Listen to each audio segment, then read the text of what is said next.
Hola, muy buenos días a todos. Mi nombre es Ervin Quijada, soy médico fisiatra, principalmente trabajando en el Instituto de Teletón de Temuco, aunque también en otras instituciones también de la localidad. Primero que todo, quiero agradecer a la comisión organizadora por esta linda invitación que me han dado.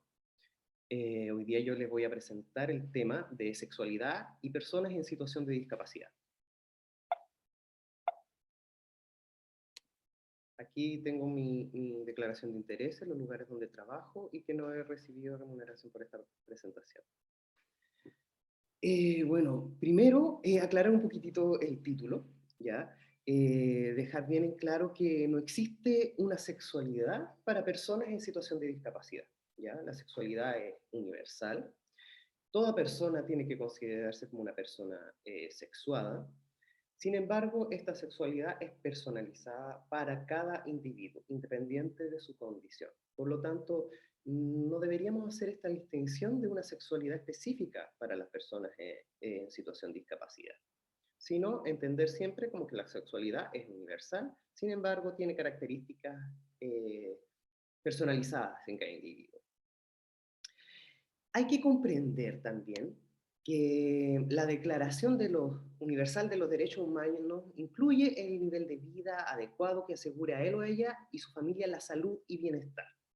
Y como salud y bienestar incluye la salud sexual y salud reproductiva. Por lo tanto, esto es un derecho para todas las personas. Sin embargo, al hablar de salud sexual y salud reproductiva, pueden existir cierto grupo de personas con ciertas características que pueden verse vulnerados este derecho, ¿ya? Y aquí, en este grupo de personas, están las personas con situación de discapacidad. También se encuentran algunos adultos mayores, adolescentes, por la situación vital en la que están llevando, personas de la comunidad LGBTIQ+, personas viviendo con VIH, migrantes, personas privadas de libertad, personas pertenecientes a pueblo originario y personas que viven con violencia. Como ya les adelantaba, yo les voy a hablar de las personas con discapacidad. Veamos un poquitito el marco en Chile. En Chile existe una gran población con discapacidad. Se hizo un estudio, un buen estudio en Nacional Discapacidad en el 2015, donde se detectó que el 17,7% de la población de Chile tiene algún grado de discapacidad, lo cual no es menor.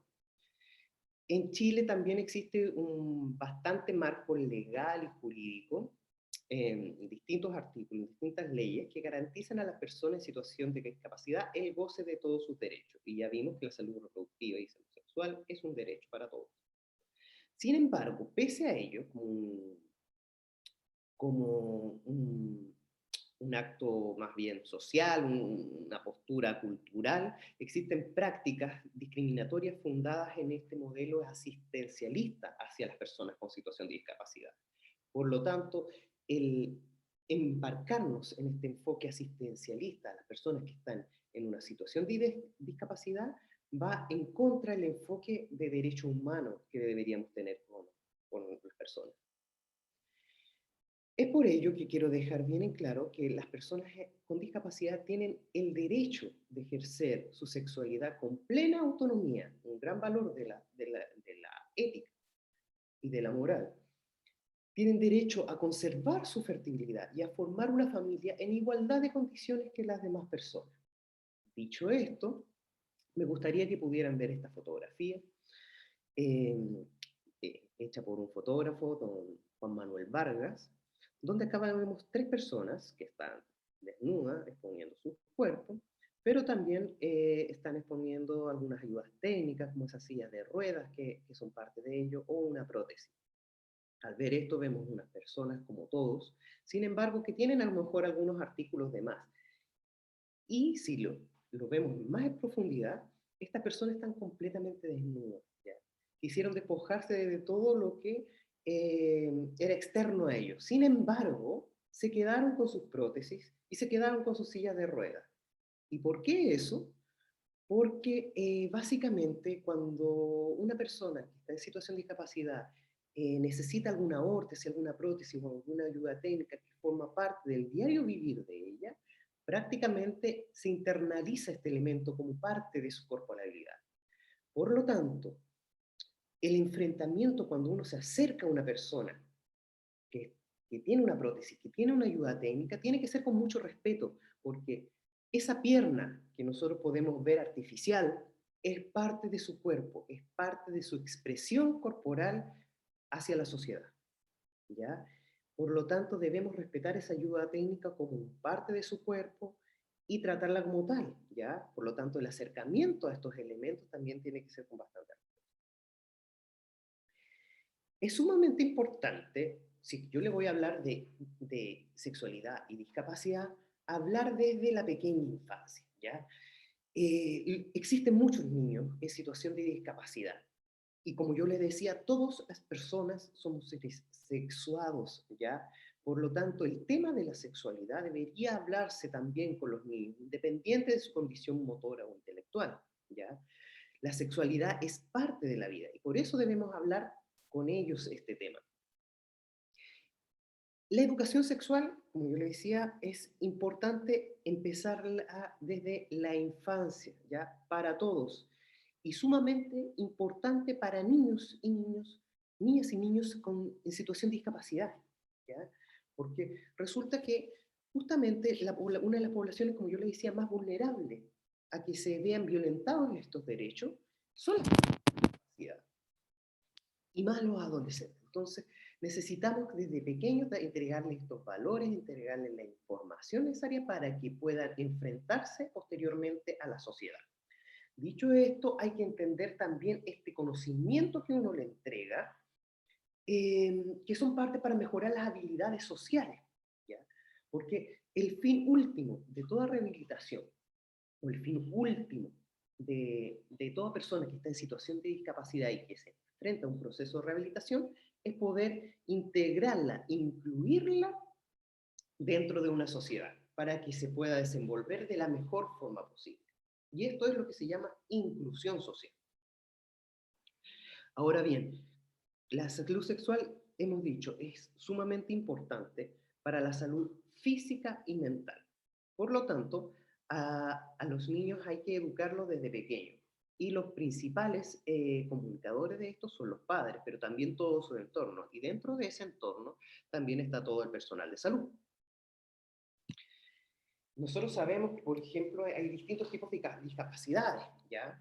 Tenemos discapacidades intelectuales, mentales, sensoriales, por ejemplo, las déficits visuales, déficit auditivo. Tenemos discapacidades físicas, como las personas, por ejemplo, que están amputados, o a lo mejor que tienen algún tipo de trastorno motor, ya sea a nivel de la coordinación motora, a nivel de su tono muscular, de su fuerza. En fin, todos los niños van a presentar distintas características con distintos grados de discapacidad, distintos tipos de discapacidad y con una experiencia detrás distinta, porque se van a desenvolver en entornos sumamente distintos, entornos sociales distintos, entornos familiares que van a ser muy diversos. Y que todo esto va a ir conformando lo que son los sentimientos, la personalidad y la expresión sexual de la persona cuando sea futuro. Por lo tanto, este constructo tiene que ser manejado desde muy pequeñito. Aquí vemos, por ejemplo, un bosquejo de todo el grupo que podemos ver en los niños con distintas situaciones de discapacidad. Algunos quizás amputados, otros usando algunas ayudas técnicas, otros con el bloqueo del mundo visual, otros con el bloqueo del mundo auditivo. Por lo tanto, el enfrentamiento a estos niños también es distinto. Y el enfrentamiento a ellos y de la comunicación del mensaje que le queremos dar es también distinto. Ahora bien, como yo le decía, las personas en discapacidad ven violentados un poco sus derechos por limitaciones y barreras que le han puesto la sociedad.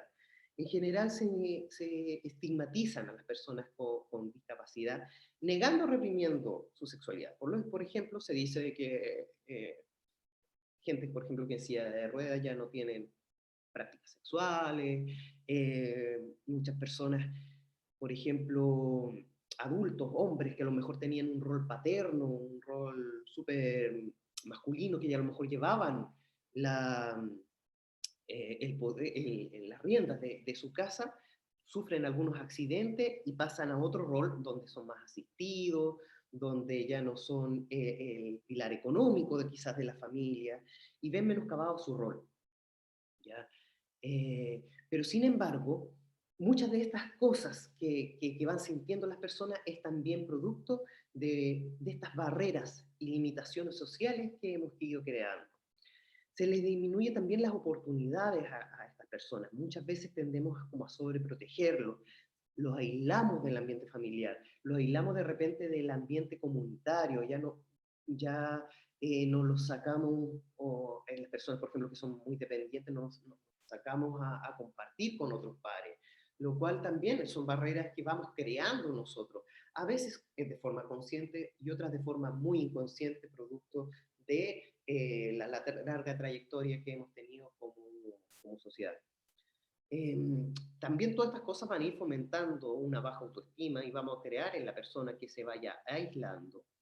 En algunas oportunidades vamos, por ejemplo, a impedir la participación de niños y niñas con discapacidad en algunos espacios. Por ejemplo, es muy frecuente que se dice, no, él no va a ir como al cumpleaños porque resulta que lo van a votar, porque él anda en silla de ruedas, así que no, ahí van a andar los niños corriendo. En fin, podemos colocar miles de barreras y miles de excusas para hacer que las personas que tengan alguna situación motora distinta, alguna situación intelectual distinta, no comparta con otros, lo cual no está bien. Y también en las propias familias existe también dificultades a la hora de tomar decisiones sobre qué le decimos o no a los niños. Pueden existir dificultades entre los padres de qué cosa hablarle y de qué cosa no hablarle, o dentro de la misma familia, donde a lo mejor puede intervenir otros entes como los abuelos, los tíos, los hermanos, en fin. Vamos creando situaciones de barrera constante frente a una persona con situación de discapacidad y esto hace difícil de que se pueda hablar este tema. Dicho esto, todos estos temores, los estereotipos sociales y la falta de experiencia y la falta de conocimiento hace que disminuya la calidad de consejería y la afectividad misma que los padres y la familia le tienen que entregar a los hijos. Y al final se opta por el camino más fácil, en reducir al mínimo el tema de conversación y llegar a la conclusión de que de estas cosas no se habla. Lo cual es totalmente contrario porque en realidad esta información debería venir desde el núcleo del amor, del núcleo de la familia, de los padres. ¿Ya? Es el factor protector para de que a los niños puedan vivir a futuro una sexualidad saludable, plena y segura. Vamos a hacer algunas consideraciones, por ejemplo, en algunos niños con discapacidad. Ya les decía que la discapacidad, la sexualidad en discapacidad no va a ser distinta, pero podríamos tener algunas consideraciones a tener en mente. Por ejemplo, el niño con discapacidad intelectual habitualmente van a requerir un tiempo mayor para comprender. ¿Ya? Probablemente en el lenguaje vamos a tener que ser más claros, más sencillos, más ilustrativos quizás. A lo mejor vamos a tener que requerir a fotos simples de situaciones cotidianas, ojalá, ¿no? Expresarle a los niños con palabras muy simples, muy concretas, ¿ya? Los niños de repente no necesitan una explicación tan extensa, necesitan una explicación sincera, concreta, ¿ya? Clara, muchas veces tenemos que reiterar la idea constantemente en el mismo discurso, a lo mejor en varios días para poder que ellos entiendan, y llevarlo siempre a situaciones cotidianas, ¿ya? No a situaciones artificiales en que ellos no han vivido. Es importante que cuando vamos a hablar de todos los temas exista un acuerdo entre la familia para que transmitamos el mismo mensaje. Los niños, cuando son pequeños, fundamentalmente necesitan coherencia. En la medida en que le damos coherencia entre que el papá diga lo mismo que la mamá, diga lo mismo que el tío, diga lo mismo que el abuelo, vamos a crear este ambiente de coherencia. Por lo tanto, vamos a entender que este mensaje que nos dan es sincero. ¿Ya? Si no existe coherencia, creamos un conflicto mental en los niños. Por lo tanto, creamos un ambiente más de incertidumbre. Y nosotros lo que tenemos que darle al niño es un mensaje claro de lo que queremos transmitir. No tenemos que dramatizar ni castigar conductas. Esto es típico en la adolescencia. Por ejemplo, niños con discapacidad intelectuales de repente empiezan a descubrir los cambios corporales que tienen. Empiezan a experimentar lo que es el placer sexual. De repente se empiezan a tocar, empiezan a experimentar lo que es la masturbación. Y eso en la familia puede causar un caos tremendo. Los niños lo que están haciendo es solamente conociendo su cuerpo, ¿ya? Y obviamente si en esta búsqueda de conocer su cuerpo experimenta placer, van a repetir esa actividad. Por lo tanto, no tenemos que castigar esa conducta, tampoco tenemos que dramatizarla, solamente tenemos que reforzarla a través del conocimiento y de la conversación, lo que es lo público de lo privado. Y esto se enseña dando en una dinámica constante de educación con los niños de lo que es sociablemente aceptable y qué cosas son cosas privadas y que se tienen que guardar para la intimidad de él, la intimidad personal, la intimidad del hogar. Y qué cosas se tienen que hacer o no en público para poder desenvolverse de mejor manera con el resto de la sociedad. ¿Ya? En ese plano tenemos que hacer el, pero no castigar al niño porque está haciendo algo malo. Él no está haciendo algo malo, está solamente descubriendo su corporalidad. Eso con los niños con discapacidad intelectual. Ahora, si ustedes se ponen en el lugar de los niños con discapacidad visual, los niños crecieron en un mundo oscuro, ¿ya? Por lo tanto, sobre todo cuando llega el periodo de la adolescencia, pueden existir algunas dudas de su apariencia, si son realmente atractivos para el otro, porque ellos no se ven, se conocen de la experiencia táctil, básicamente, ¿ya? Por lo tanto, muchas veces en la adolescencia iba a nacer un sentimiento de inseguridad, porque me crecí en un mundo oscuro y creo que ahora me estoy viendo enfrentado a una sociedad donde se valora mucho lo visual, donde se valora mucho si eres o no atractivo. Por lo tanto, surgen estas inseguridades. Y ahí está el poder del resto de la familia en el otorgar esa reafirmación de su seguridad. Los niños con discapacidad visual tienen estos códigos de interés sexual limitado, por lo tanto, de repente no van a sentir estos intereses sexuales que inicialmente entran como por la vista, ¿cierto?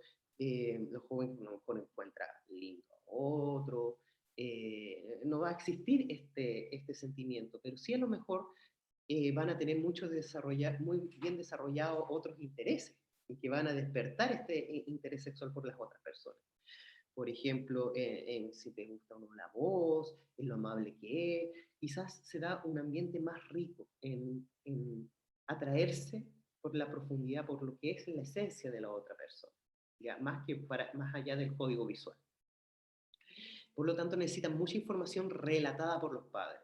Los niños van a envolverse en esta sociedad, van a estar en contacto, tienen acceso a toda la información, pero de verdad la información más real que tienen que sentir, la más segura que tienen que sentir, es la información que se le da a partir de los padres, para poder tener esta sexualidad saludable y segura.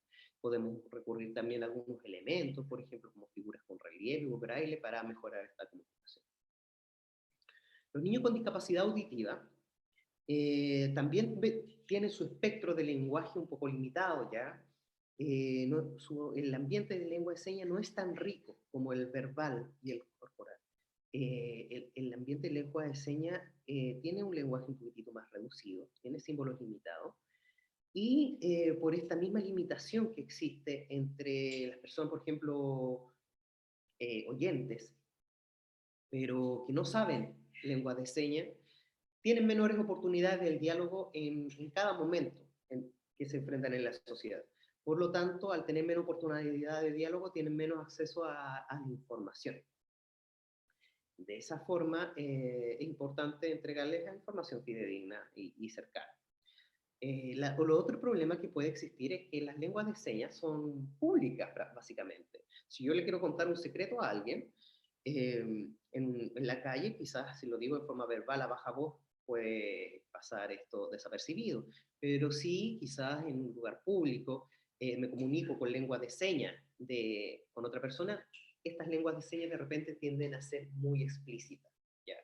que para otras personas a lo mejor que está visualizando esto y que no sabe nada, pueden parecer a lo mejor vulgares, si estamos hablando de sexualidad, o si personas que saben lengua de señas, una conversación privada que se da entre dos personas puede transformarse en pública porque otras personas van a ver lo que están hablando.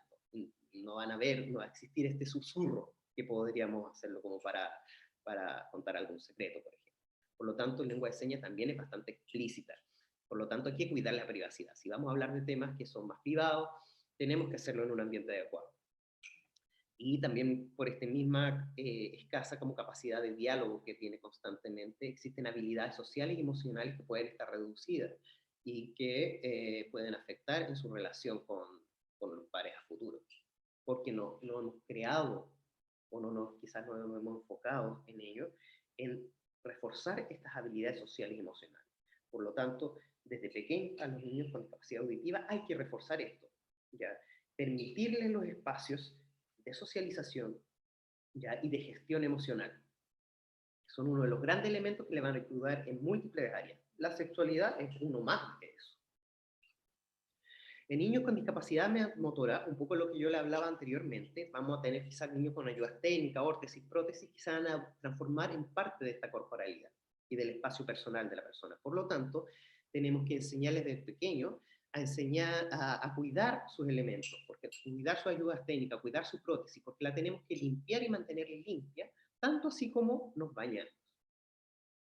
Tenemos que evitar estos contactos agresivos, muy sorpresivos, de las prótesis, de las ayudas técnicas. Siempre hay que pedir permiso.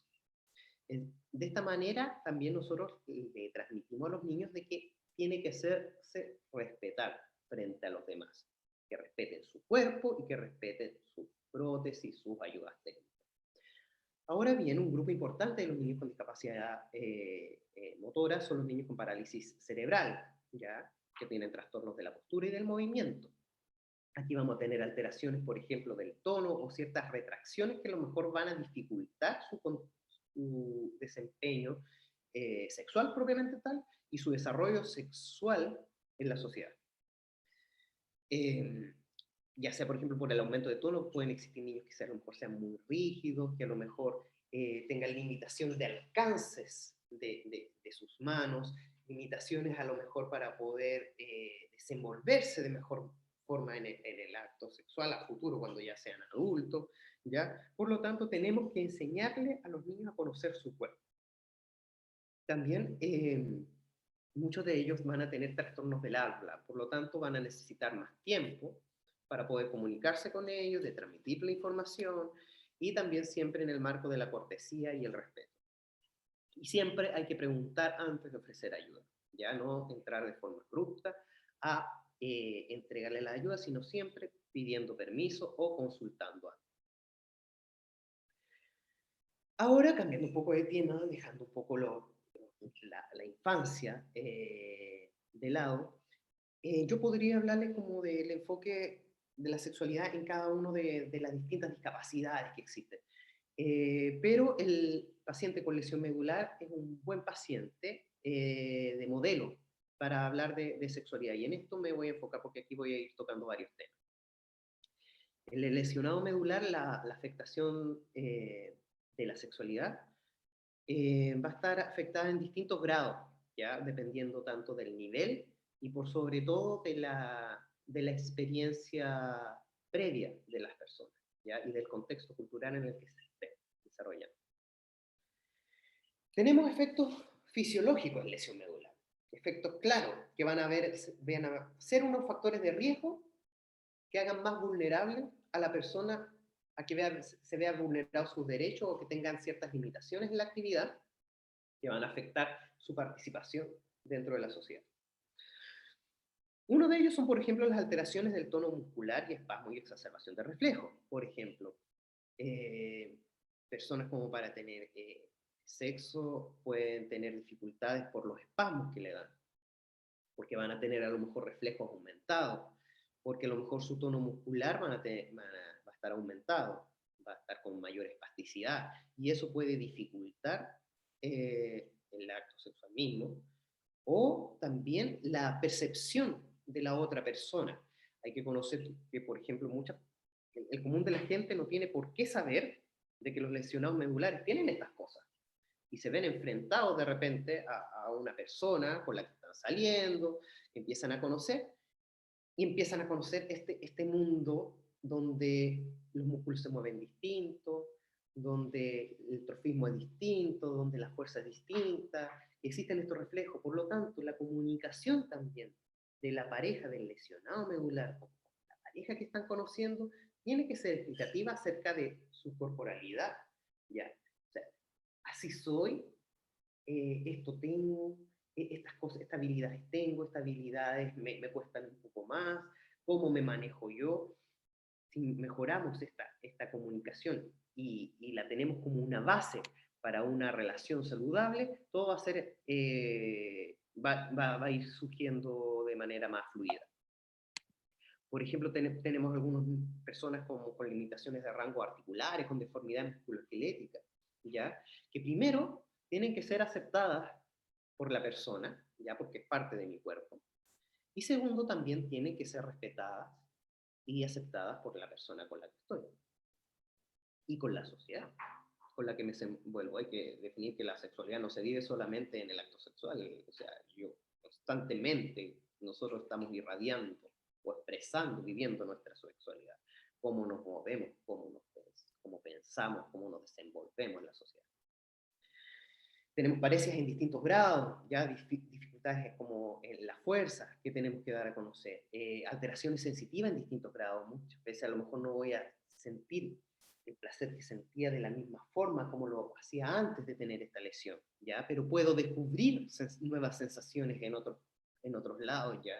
Es sumamente rico de que después de la lesión medular, claramente necesitamos estar con terapia psicológica, ¿ya?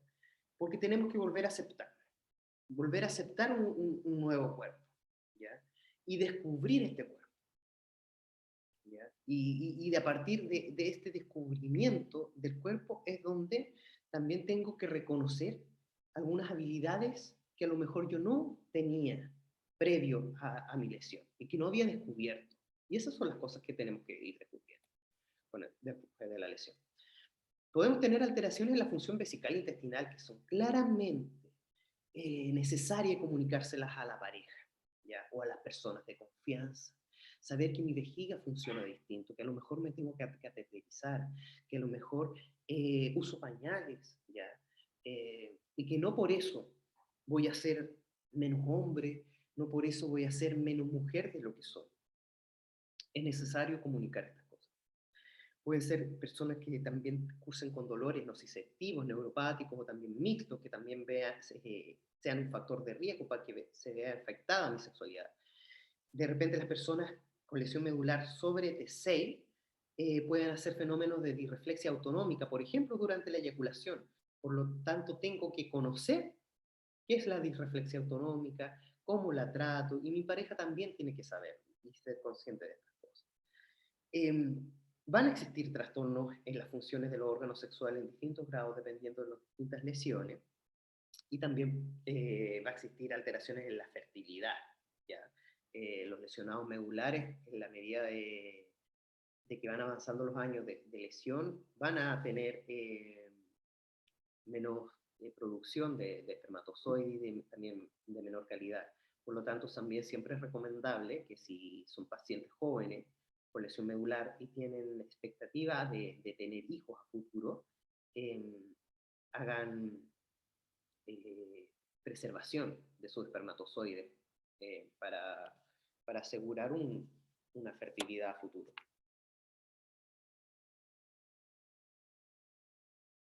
Ahora bien, nosotros en lesión medular podemos tener dos grandes grupos, si lo vemos de manera general, a los pacientes con lesión medular completa, donde básicamente no existe información aferente de los órganos sexuales o de todo el segmento que está bajo la lesión hacia el encéfalo, ¿cierto? Y también nos vamos a tener una respuesta muy efectiva desde el encéfalo hacia los órganos sexuales o el cuerpo completamente bajo la lesión. ¿ya? Sin embargo, un gran grupo de la población tiene una lesión medular incompleta, ¿ya? Donde sí existe cierta comunicación tanto de la vía aferente como de la vía eferente, ¿ya? Y eso hay que considerarlo, o sea, todos los lesionados medulares no son iguales y sienten en formas distintas, ¿ya? Y tienen distintos niveles de lesión, por lo tanto es un pool bien amplio de personas y por lo tanto caso a caso tenemos que ir viendo estas dificultades, las limitaciones, los déficits primeros que tienen, ya al decir déficit hablo de paresia, sensibilidad, eh, tono, que van a causar ciertas limitaciones, por ejemplo, limitación para bañarme, limitación para vestirme, ¿ya? Porque a través del baño descubro mi cuerpo, siento mi sexualidad, a través del vestuario expreso cómo soy, expreso lo que yo quiero que vea la gente de mí. Y el acto sexual probablemente tal también va a ser como distinto. ¿Ya? O sea, tenemos dos tipos de lesiones, pero un sinnúmero de lesionado medular, cada uno con su característica específica. Más aún si incluimos a esto toda todo su contexto global, ¿ya? Y que se va a ver afectado en distinta medida su participación, ya sea en el colegio, en el trabajo, en una disco, en un restaurante, en una salida con amigos. Hay trastornos específicos en la función sexual del lesionado medular, ya que van a tener problemas en la erección, en la lubricación, en la eyaculación, en las alteraciones en la percepción del orgasmo, en el potencial de fertilidad en el caso del hombre y también en el caso de las mujeres, se va a configurar muchas veces como un embarazo riesgoso. Algunos trastornos psicosociales que también van a influir es que después de la lesión medular muchas veces los chicos eh, van a bajar su autoestima, a lo mejor en esta sensación de no sentirse lindos, por así decirlo, van a bajar su deseo sexual. En general, la población con lesión medular y con discapacidad tiene alto índice de divorcios o separaciones. Si es que esto, por ejemplo, se dio en un plano en que antes eran personas que a lo mejor no tenían esta lesión y estaban en pareja y después se vieron enfrentados frente a un accidente. Después de esto, muchas veces existen estas crisis familiares, ¿ya? Muchas veces también se hace una sobrevaloración del déficit, o sea, por ejemplo, que si yo no tengo una pierna, a lo mejor ya soy menos hombre, ¿ya? Y esa sobrevaloración del déficit en sí hay que ir a trabajarla. Hay problemas de roles, como el ejemplo que yo le decía anteriormente, quizá un padre de familia que era muy autónomo y que era como el hombre del hogar,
tanto femeninos como masculinos, ¿ya?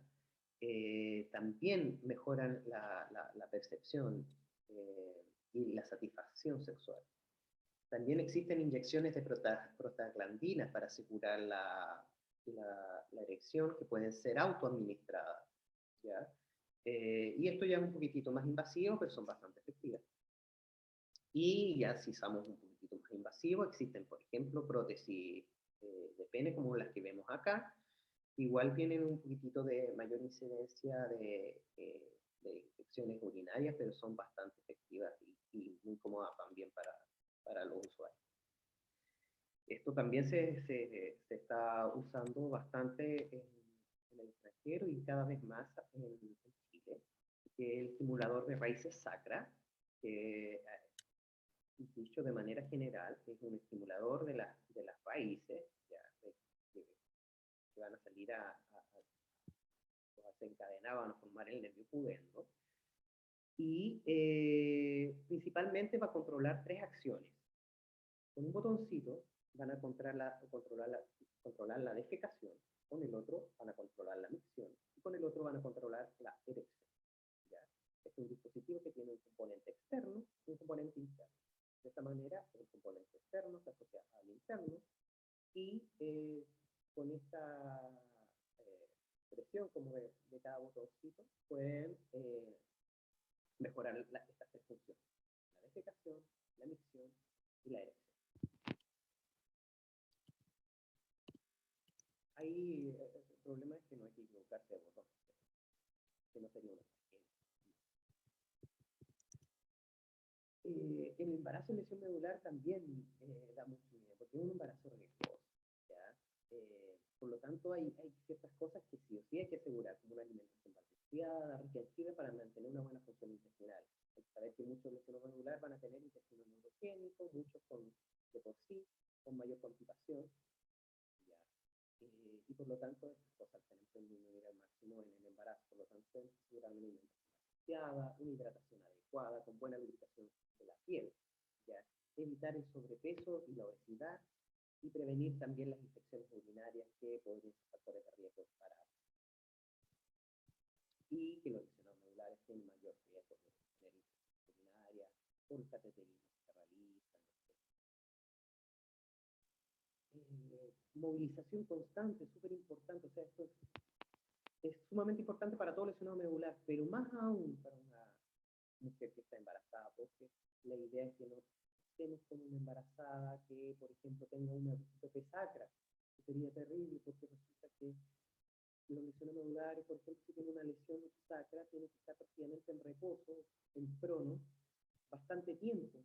Imagínense estar en prono con un embarazo, por lo tanto, tenemos que evitar por sobre todas las cosas de que hagan un UPP, de su movilización constante, también para asegurar una buena ventilación y todos los beneficios que genera una movilización. Un entrenamiento para detectar el posible comienzo del parto, ya que de repente puede que no sientan las contracciones, puede, dependiendo del nivel, claro. Es necesario saber cuándo llega el momento del parto, y para eso tenemos que entrenar, ¿ya? Hay que detectar que, por ejemplo, el aumento de la espasticidad puede ser un factor de alerta, la rotura del mismo sacro amniótico, un sangrado vaginal o un fenómeno de disreflexia autonómica, ¿ya?